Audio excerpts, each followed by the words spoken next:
अज्ञात ही अधिष्ठान है वास्तविकता का। प्रश्नकर्ता, गुरु कौन है और परम गुरु कौन?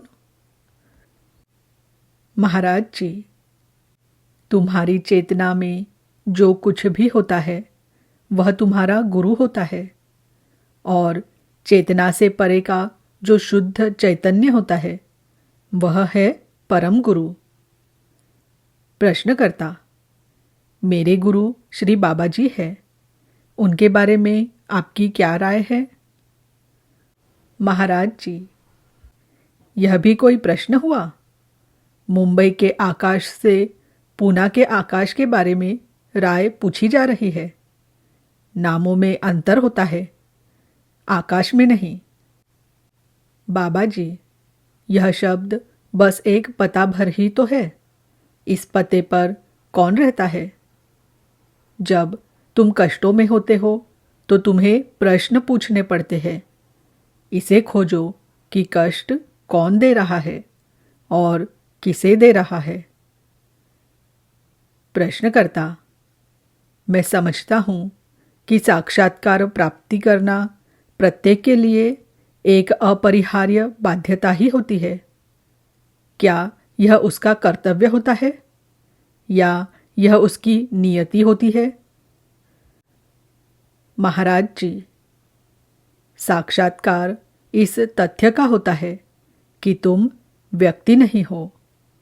अतः जिसकी नियति ही है मिट जाना, उस व्यक्ति के लिए साक्षात्कार कर्तव्य हो सके इसकी तो कोई संभावना ही नहीं रह जाती। इस प्रकार व्यक्ति के संदर्भ में जो नियति होती है वह उसके लिए एक कर्तव्य है जो अपने आप को व्यक्ति के रूप में ग्रहण करता है। इसका पता लगाओ कि वह कौन है और तब कल्पित व्यक्ति मिट जाएगा। मुक्ति सदैव किसी वस्तु से होती है। तुम्हें किससे मुक्त होना है? स्पष्ट है कि तुम्हें उस व्यक्ति से मुक्त होना है जिसे तुम अपने आप के रूप में ग्रहण करते हो। यह वह धारणा है जो तुमने अपने आप के विषय में पाल रखी है और यही तुम्हें बंधन में रखती है। प्रश्नकर्ता, व्यक्ति का विसर्जन किस प्रकार किया जाता है? महाराज जी, निश्चयपूर्वक। यह ठीक से समझ लो कि इसे मिट जाना चाहिए और इसके मिट जाने की आकांक्षा करो। यदि तुम इस बारे में आग्रह युक्त हो तो यह मिट जाएगा। कोई न कोई तुम्हें यह बतलाएगा कि तुम शुद्ध चेतना ही हो, न कि देह मन। इसे एक संभावना के रूप में स्वीकार करो और गंभीरता के साथ इस बारे में अन्वेषण करो। तब तुम इस परिणाम पर पहुंच सकते हो कि तुम काल स्थानबद्ध व्यक्ति हो सको इसकी संभावना ही नहीं है। जरा कल्पना करो कि इससे कितना बड़ा अंतर आ जाएगा। प्रश्नकर्ता, यदि मैं व्यक्ति नहीं हूं तो फिर मैं क्या हूं? महाराज जी, कोई कपड़ा जब तक गीला रहता है तब तक उसका रंग रूप और गंध आदि कुछ अलग ही प्रतीत होते हैं, और सूख जाने पर वह पुनः सामान्य सा एक कपड़ा रह जाता है। इसमें स्थित जल सूखकर उड़ चुका होता है, और अब इसे देखकर कौन यह बता सकेगा कि कुछ समय पूर्व यह गीला था? तुम्हारा वास्तविक स्वरूप वैसा नहीं है जैसे कि तुम प्रतीत होते हो। अपने व्यक्ति होने की धारणा त्याग दो। बस इतना भर पर्याप्त है। जो तुम वैसे भी हो वह हो पाने की तुम्हें कोई आवश्यकता नहीं। एक ओर जहाँ तुम्हारी निजता है जो कि तुम हो, वही दूसरी ओर व्यक्ति है जिसे कि इस निजता पर अध्यारोपित कर दिया जाता है। तुम जो कुछ भी जानते हो वह बस व्यक्ति के ही विषय में होता है। जो व्यक्ति नहीं है उसे तुम जानते ही नहीं, क्योंकि तुमने कभी संदेह नहीं किया। मैं कौन हूँ, इस आत्यंतिक प्रश्न को तुमने कभी उठाया ही नहीं। निजता व्यक्ति का साक्षी होती है और साधना में इसका प्रयास किया जाता है कि सतह पर स्थित परिवर्तनशील व्यक्ति को जो महत्व प्रदान किया जा रहा है उसे वहाँ से हटाकर अपरिवर्तनशील नित्य विद्यमान साक्षी को सारा महत्व प्रदान किया जाए। प्रश्नकर्ता: मुझे मैं कौन हूँ यह प्रश्न जरा भी आकर्षित नहीं करता। ऐसा क्यों? इसकी अपेक्षा मुझे तो संतों की मधुर संगति में समय व्यतीत करना ही अधिक भाता है। महाराज जी, तुम्हारी अपनी सत्ता ही में अधिष्ठित रहना भी एक पवित्र संगति ही है। यदि तुम्हें व्यथा वेदना और उससे मुक्त होने की समस्या न रहे तो आत्मविचारणा, सेल्फ इंक्वायरी हेतु आवश्यक ऊर्जा और तत्संबंधी नियमित प्रयास तुम्हें न आ सकेंगे। तुम स्वेच्छा तो किसी संकटपूर्ण स्थिति को निर्मित नहीं कर सकते। यह स्वतः स्वाभाविक हो, यही आवश्यक है। प्रश्नकर्ता: कोई स्वतः स्वाभाविक संकट किस प्रकार उत्पन्न होता है? महाराज जी, यह प्रतिक्षण ही उत्पन्न हो रहा है, परंतु तुम पर्याप्त सावधान नहीं हो।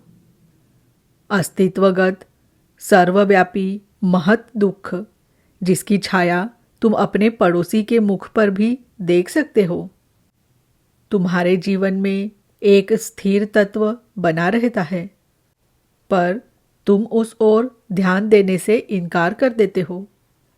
तुम स्वयं भी कष्ट झेलते हो और अन्यों को भी कष्ट झेलते देखते हो, पर तुम इसका कोई प्रत्युत्तर नहीं देते। प्रश्नकर्ता: आप जो कह रहे हैं वह सत्य है, पर मैं इस बारे में क्या कर सकता हूँ? स्थिति सचमुच यही है।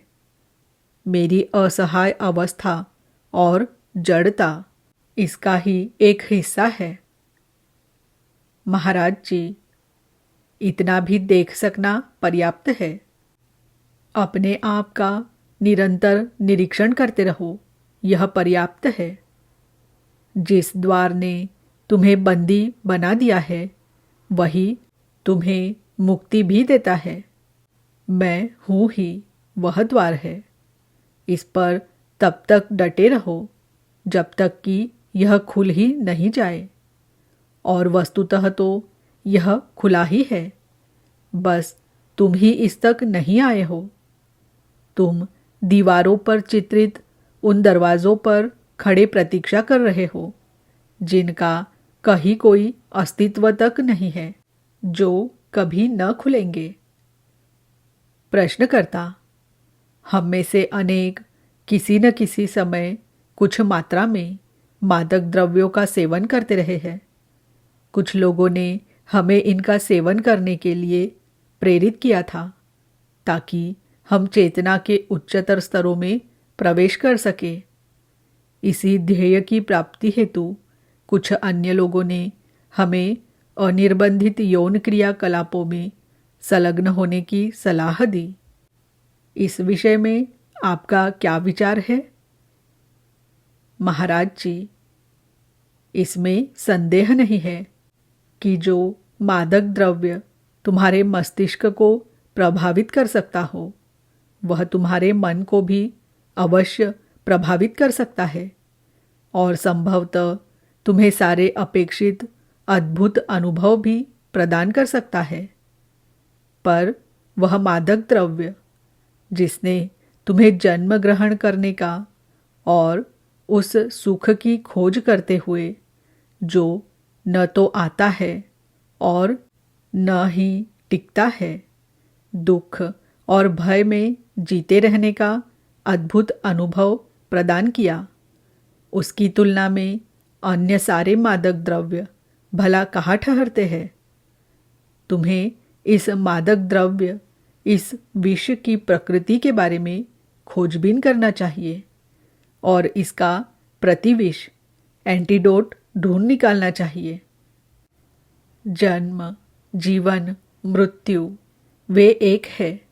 पता लगाओ कि उनका कारण कौन है। तुम्हारे जन्म लिए जाने से पूर्व ही तुम्हें नशा दिया जा चुका था। वह नशा किस प्रकार का था? यह संभव है कि तुम शायद अपने सारे रोगों का उपचार कर लो और उनसे छुटकारा पालो, पर यदि फिर भी तुम इस गहनतम मौलिक नशे के प्रभाव से मुक्त नहीं होते, तो सतही उपचारों का महत्व क्या रह जाता है? प्रश्नकर्ता: क्या कर्म ही पुनर्जन्म का कारण नहीं होता है? महाराज जी, तुम नाम को तो बदल सकते हो, पर तथ्य तो तब भी वैसा ही बना रहता है। वह कौन सा मादक पदार्थ है जिसे तुम कर्म या प्रारब्ध कह रहे हो? इसने ही तुम्हें बाध्य किया कि जो तुम नहीं हो, अपने वही होने का विश्वास तुम कर लो। यह क्या वस्तु है और क्या तुम इससे मुक्त हो सकते हो? तुम आगे बढ़ो। इसके पूर्व तुम्हें यह तो करना ही चाहिए कि इसे एक कार्यकारी सिद्धांत के रूप में स्वीकार तो कर ही लो कि तुम वह नहीं हो जैसे कि प्रतीत होते हो, और यह भी कि तुम एक मादक पदार्थ के प्रभाव में हो। केवल तभी तुम में उनके एकमात्र सर्वसामान्य कारण के लक्षणों को खोजने तथा उनकी परीक्षा करने की प्रबल उत्कंठा और धैर्य जागृत होंगे। गुरु तुम्हें अधिक से अधिक यदि कुछ कह सकता है तो बस यही: प्रिय महोदय, आप अपने आप के संबंध में पूर्णतः भ्रांत है। आप वह व्यक्ति नहीं है जिसके विषय में आप मानते हैं कि आप वह है। किसी पर भी भरोसा न करो, यहाँ तक कि अपने स्वयं पर भी नहीं। खोजो, पता लगाओ और प्रत्येक मान्यता को तब तक हटाते और निरस्त करते चलो जब तक कि इस प्रकार के उत्खनन के कार्य में तुम सत्यरूपी चट्टान की अटलता तक और जीवन रूपी जल के स्रोत तक ही नहीं पहुंच जाते। जब तक तुम इस मादक पदार्थ के दुष्प्रभाव से मुक्त नहीं हो जाते, तब तक तुम्हारे सारे धर्म और विज्ञान, प्रार्थनाएं और योगाभ्यास किसी काम न आएंगे, क्योंकि मूलतः वे एक भूल पर अवलंबित होने के कारण इसे और अधिक दृढ़ ही करेंगे। परंतु यदि तुम इस विचार को दृढ़ रखते हो कि तुम न तो देह हो, न मन और न ही उनके साक्षी, वरन उन सबसे पूर्णतः पृथक हो, तो तुम्हारे मन की स्पष्टता में वृद्धि होगी, तुम्हारी कामनाओं की पवित्रता में वृद्धि होगी एवं तुम्हारे कृत्यों में उदारता आ जाएगी, और अपने अंतरतम का इस प्रकार का उदात्तीकरण तुम्हें एक दूसरे ही संसार में, सत्य और अभय के संसार में ले जाएंगे। अपनी भाववृत्तियों और विचार करने के पुराने अभ्यासों का प्रतिरोध करो। अपने आप से निरंतर यही कहते रहो, नहीं, ऐसा नहीं है, यह ऐसा नहीं हो सकता। मैं इस प्रकार का नहीं हूँ। मुझे इसकी आवश्यकता नहीं है। मैं यह नहीं चाहता। और तब एक ऐसा दिन भी अवश्य आएगा जबकि भूल और हताशा का सारा ढांचा ढहकर बिखर जाएगा और भूमि एक नए जीवन हेतु मुक्त हो जाएगी। निश्चित ही तुम्हें यह तो स्मरण रखना ही होगा कि अपने आप के विषय के तुम्हारे सभी पूर्व मंतव्य केवल तुम्हारी जागृत अवस्था में और अंशतः स्वप्नों में ही बने रहते हैं। सुषुप्ति की दशा में सब कुछ एक ओर रखकर भुला दिया जाता है। इससे प्रकट होता है कि तुम्हारी जागृत अवस्था स्वयं तुम्हारे अपने लिए तक इतनी महत्वहीन और तुच्छ होती है कि बस लेट जाना और आंखें बंद कर लेना भी उसे मिटाने के लिए पर्याप्त होता है। जब भी तुम सुषुप्ति में जाते हो तब तुम्हें अपने पुनः जागृत हो सकने का निश्चय तो क्या, कल्पना तक नहीं होती।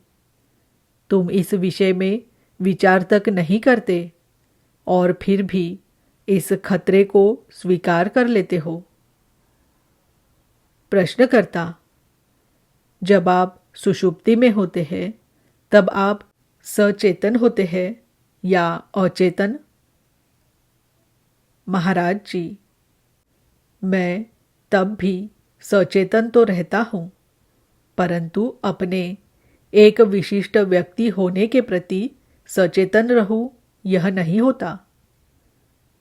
प्रश्नकर्ता: क्या आप आत्म साक्षात्कार की अनुभूति का जरा सा स्वाद हमें भी दिला सकते हैं? महाराज जी, जरा सा ही क्यों, पूरा पूरा क्यों नहीं? बस मांगो और मांगते ही यह उपलब्ध ही है। पर तुम कभी मांगते ही नहीं, और यदि कभी मांग भी बैठते हो तो उसे ग्रहण नहीं करते। यह पता करो कि तुम्हारे द्वारा इसे ग्रहण किए जाने में कौन सी वस्तु बाधा बन रही है। प्रश्नकर्ता: मैं जानता हूँ कि वह वस्तु क्या है। वह वस्तु है मेरा अहंकार। महाराज जी, तो अपने अहंकार को लेकर व्यस्त रहो, मुझे अकेला ही छोड़ दो। जब तक तुम तुम्हारे मन के द्वारा परिबद्ध रहते हो तब तक मेरी अवस्था को समझ पाना तुम्हारे वश से बाहर की बात है। प्रश्नकर्ता: मुझे लग रहा है कि पूछने के लिए अब मेरे पास और प्रश्न नहीं। महाराज जी, यदि तुम सचमुच ही अपने अहंकार से युद्धरत होते तो तुमने और अधिक प्रश्न पूछे होते। तुम्हारे पास बहुत कम प्रश्न इसलिए है क्योंकि वास्तव में तुम में अभिरुचि की कमी है। इस समय तुम पीड़ा सुख के नियम से परिचालित हो रहे हो और यही अहंकार है। तुम अहंकार से संघर्ष नहीं कर रहे, वरन उसके साथ साथ इधर उधर कहीं भी भटक रहे हो। तुम इस बात के प्रति भी सावधान नहीं हो कि किस प्रकार तुम अपने वैयक्तिक दृष्टिकोणों के वशीभूत होकर कार्यरत हो। मनुष्य को चाहिए कि वह अपने आप के प्रति निरंतर विद्रोहपूर्ण रहे, क्योंकि अहंकार एक दोषयुक्त दर्पण की भांति हमारे स्वरूप की संकीर्ण और विरूपित छवि ही प्रस्तुत करता है। यह निकृष्टतम तानाशाह और अत्याचारी शासक होता है, क्योंकि यह निरंकुश होकर शासन करता है। प्रश्नकर्ता: जब मैं नहीं होता तो मुक्त कौन होता है? महाराज जी, संसार एक प्रबल उपद्रव से मुक्त हो जाता है और यह भी एक पर्याप्त अच्छी बात है। प्रश्नकर्ता: अच्छी बात किसके लिए? महाराज जी, हर एक के लिए। जैसे किसी रास्ते के आर पार बंधी एक रस्सी यातायात को अवरुद्ध कर देती है, पर यदि उसे लपेट कर रख दिया जाए तो यह अपने निज रूप में बनी रहती है और आवश्यकतानुसार उसका उपयोग भी किया जा सकता है। आत्मविचारणा, सेल्फ इंक्वायरी का परिणाम होता है अहंकार युक्त आत्मभावना से मुक्ति। प्रश्नकर्ता: एक समय ऐसा भी था जब मैं स्वयं से अत्यधिक अप्रसन्न रहा करता था। अब मैं अपने गुरु से मिल चुका हूँ और उनके समक्ष अपने आप को समग्रतः समर्पित कर मैंने अपने भीतर शांति प्राप्त कर ली है। महाराज जी, यदि तुम अपने दैनिक क्रियाकलापों का अवलोकन करोगे तो देखोगे कि तुमने कुछ भी समर्पित नहीं किया है। बस अपने शब्द संग्रह में तुमने समर्पण इस नए शब्द को और सम्मिलित कर लिया है और अपने गुरु का एक ऐसी खूंटी के रूप में प्रयोग करने लगे हो जिस पर अपनी सारी समस्याएं टांग कर निश्चिंत हो सको। वास्तविक समर्पण का अर्थ यह होता है कि जब तक गुरु की ही प्रेरणा न हो तब तक कुछ भी न किया जाए। उस अवस्था में तुम स्वयं अपने आप के जीवन से एक ओर हट जाते हो और अपने गुरु को ही तुम्हारा जीवन जीने देते हो। तुम बस इसे देखते भर हो और चकित होते हो कि जो समस्याएं तुम्हारी दृष्टि में असाध्य सी थी, गुरु उन्हें कैसे सरलतापूर्वक हल कर लेता है। प्रश्नकर्ता: यहाँ बैठकर मैं इस कमरे को, लोगों को देख रहा हूँ। मैं आपको भी देखता हूँ। आपकी ओर से देखा जाए तो यह सब किस प्रकार दिखलाई पड़ता है? आप क्या देखते हैं? महाराज जी, कुछ भी नहीं। मैं देखता तो हूँ, पर इस अर्थ में नहीं देखता कि देखने के साथ साथ विभिन्न निर्णयों से आवृत प्रतिमाएं बनाता चलूं। मैं न तो किसी वस्तु की व्याख्या करता हूँ न मूल्यांकन। मैं देखता हूँ, मैं तुम पर दृष्टि डालता हूँ, पर मेरी दृष्टि को कोई भी मान्यता या राय आवरित नहीं करते।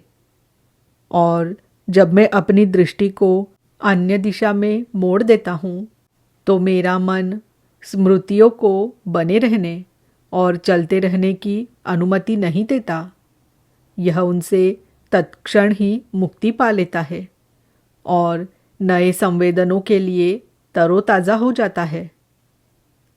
प्रश्नकर्ता: यहाँ बैठे बैठे जब मैं आपको देखता हूँ तो मैं इस घटना को स्थान काल में व्यवस्थित नहीं कर पाता।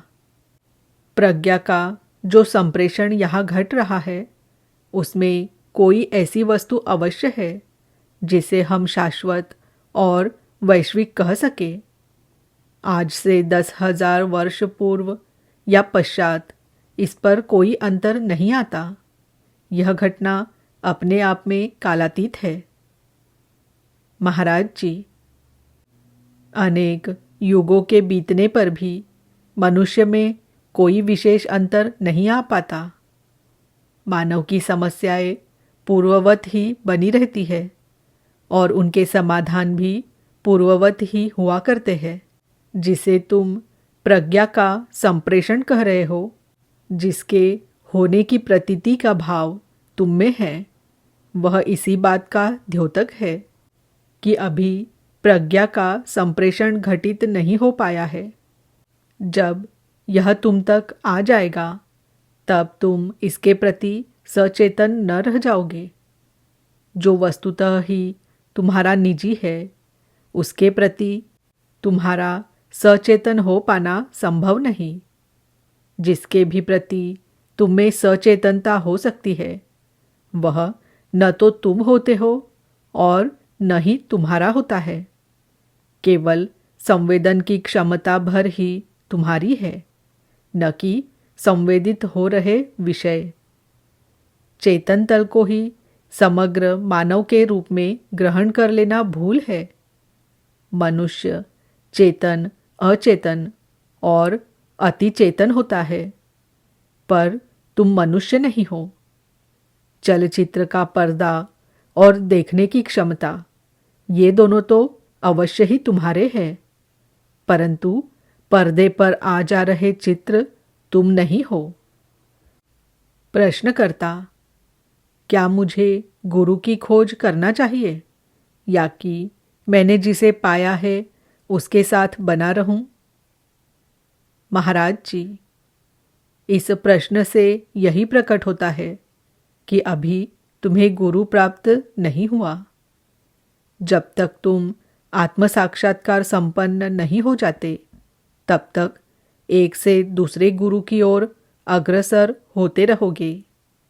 पर जब तुम्हें अपने आप की उपलब्धि हो जाएगी, तब खोज समाप्त हो जाएगी। गुरु मील के पत्थर की तरह होता है।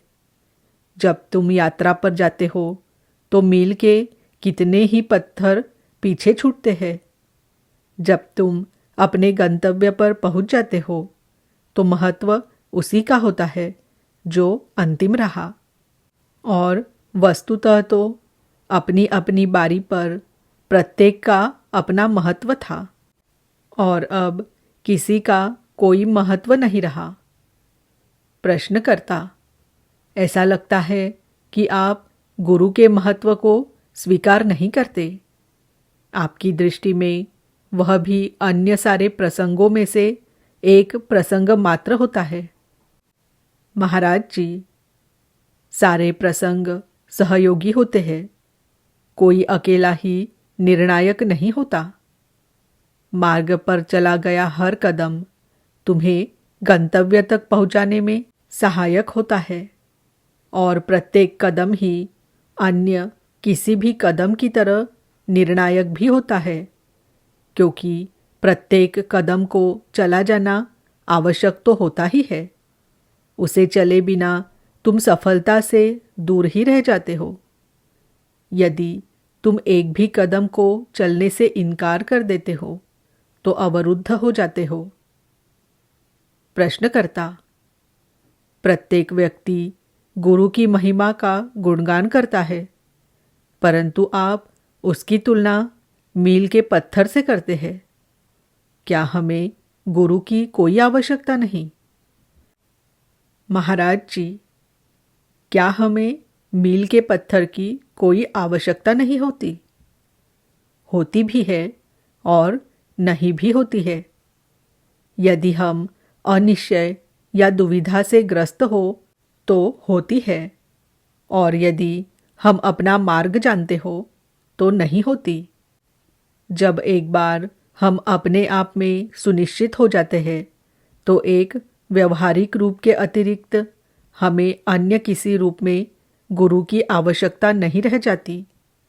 संक्षेप में हम कह सकते हैं कि मन एक यंत्र होता है, और यह जान लेना आवश्यक है कि इस यंत्र का अर्थात अपने मन का उपयोग किस प्रकार से किया जाना चाहिए।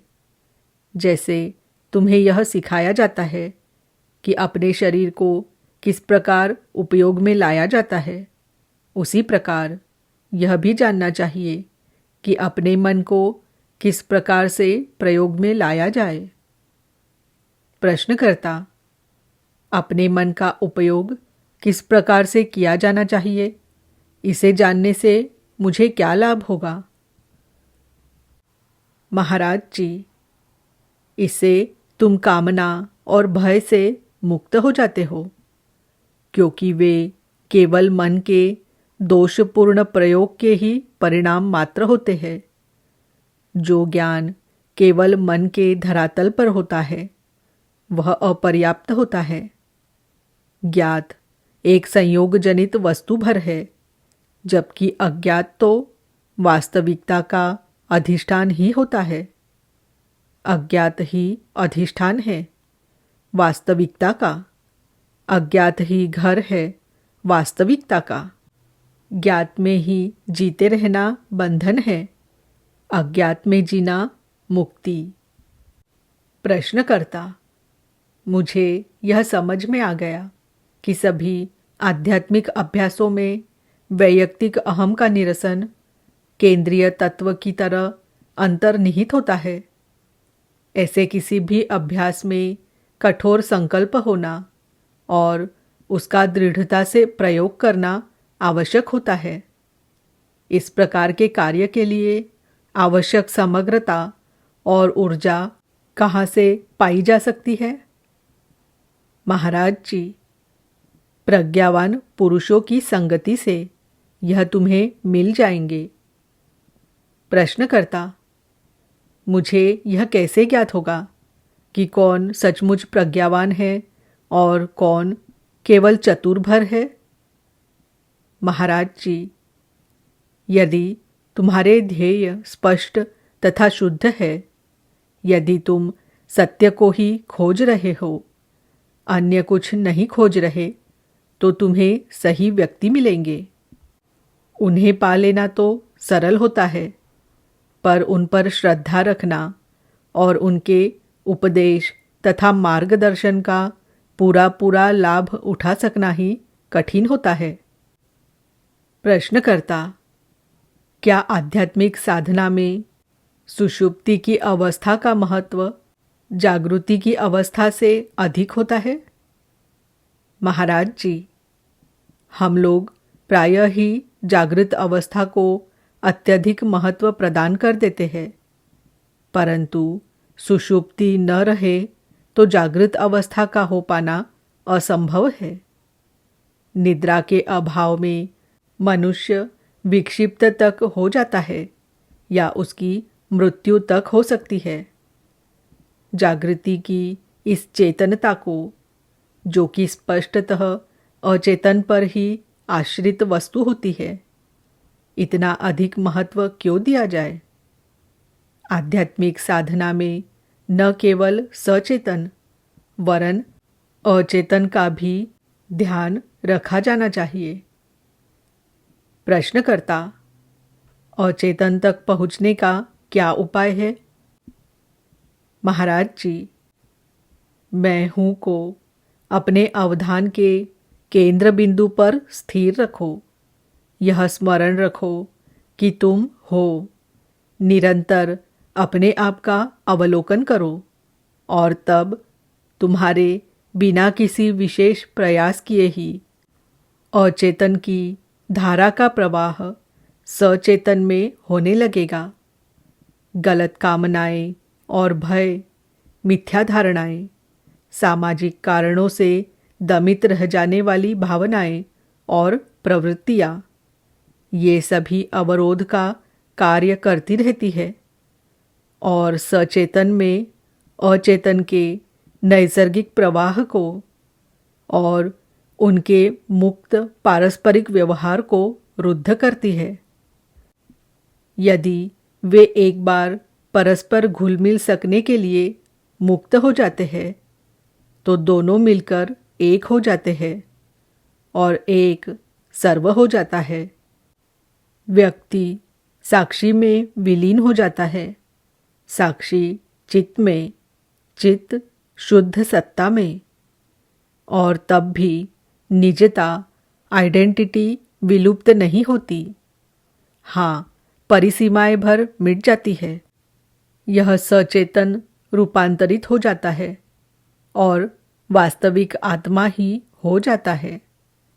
सद्गुरु, शाश्वत मित्र और मार्गदर्शक हो जाता है। पूजा के द्वारा तुम इस तक नहीं पहुंच सकते। कोई भी बाह्य गतिविधि आंतरिक आत्मा तक नहीं पहुंच सकती। पूजा और प्रार्थनाएं परिधि पर ही रह जाती है। अधिक गहराई में उतरने हेतु ध्यान और सुषुप्ति, स्वप्न तथा जागृति की अवस्थाओं से परे जाने का दृढ़ प्रयत्न अनिवार्यतः आवश्यक होते हैं। यह संभव है कि प्रारंभ में तुम्हारे प्रयास अनियमित क्रम में चले, पर कुछ समय पश्चात वे प्रायः अधिक नियमित होने लगते हैं। धीरे धीरे नियमित हो जाते हैं, फिर वे निरंतर और तीव्र हो उठते हैं और तब तक चलते रहते हैं जब तक कि सभी बाधाएं जीत नहीं ली जाती है। प्रश्नकर्ता: बाधाएं? किस प्रकार की बाधाएं? महाराज जी, आत्मविस्मरण की बाधाएं। प्रश्नकर्ता: यदि पूजा और प्रार्थनाएं प्रभावशाली नहीं है तो आप प्रतिदिन अपने गुरु की प्रतिमा के समक्ष गीत संगीत के साथ उनकी पूजा आदि क्यों करते हैं? महाराज जी, जो लोग ऐसा चाहते हैं वे इसे करते हैं। मुझे इस सब में हस्तक्षेप करने का कोई औचित्य नहीं दिखाई देता। प्रश्नकर्ता: परंतु आप इसमें सम्मिलित तो होते हैं। महाराज जी, हाँ, ऐसा तुम्हें दिखाई देता है, पर मेरे संबंध में इतनी अधिक चिंता करने की क्या आवश्यकता है? वह कौन सी वस्तु है जो मेरे चेतन होने का कारण है?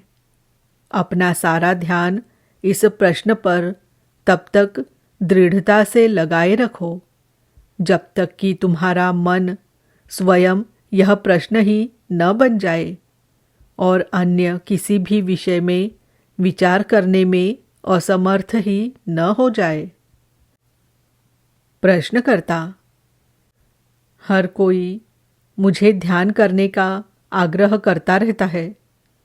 मुझे ध्यान के बारे में जरा भी उत्साह अनुभव नहीं होता, पर मेरी रुचि अन्य कई प्रकार की बातों में है और इन बातों में से कुछ को तो मैं अत्यधिक चाहता हूँ और मेरा मन उन सब की ओर खींचा ही रहता है, जबकि ध्यान के लिए मेरे द्वारा किए जाने वाले प्रयास सदैव अधूरे मन से हुआ करते हैं। मैं क्या करूं?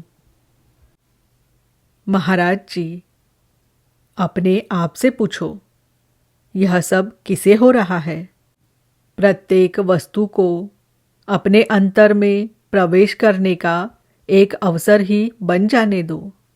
सारी बाधाओं को जागरूकता की ज्वाला की प्रखरता में जलाकर भस्म करते हुए अपने मार्ग को निरंतर प्रकाशित रखो। जब भी तुम्हें कोई इच्छा या भय उठे तो इच्छा अथवा भय स्वयं में उचित या अनुचित नहीं होते, जिन्हें दोष दिया जा सके, और इसीलिए तुम्हें उनकी समाप्ति का आग्रह करने की आवश्यकता नहीं है। दोष यदि किसी का है तो वह है उस व्यक्ति का जो कि कामनाएं करता है, भयभीत होता है। कामनाओं और भय से संघर्ष करने का कोई औचित्य नहीं है, क्योंकि यह भी हो सकता है कि वे पूर्णतः स्वाभाविक और न्यायोचित हो। यह तो व्यक्ति ही होता है जो उनसे अभिभूत हो जाता है, और यही अतीत तथा भविष्य की भूलों का कारण होता है। इस व्यक्ति की ध्यानपूर्वक परीक्षा की जाना चाहिए और इसका मिथ्यापन देख लिया जाना चाहिए, और तब तुम पर उसका आधिपत्य समाप्त हो जाएगा। और यूं भी जब जब तुम सुषुप्ति में जाते हो तब तब यह शक्तिहीन हो ही जाता है। गहरी सुषुप्ति में यद्यपि तुम स्वचेतनता युक्त व्यक्ति नहीं रह जाते, पर तब भी तुम जीवित तो बने ही रहते हो। इसी प्रकार जब तुम जीवित और चेतना युक्त होते हो परंतु स्वचेतना युक्त नहीं रह जाते, तब तुम व्यक्ति नहीं रह जाते। जागृति की अवस्था के काल में तुम मानो रंगमंच पर किसी पात्र का अभिनय कर रहे होते हो, परंतु जब नाटक समाप्त हो जाता है तब तुम क्या होते हो? तुम वही रह जाते हो जो कि तुम हो।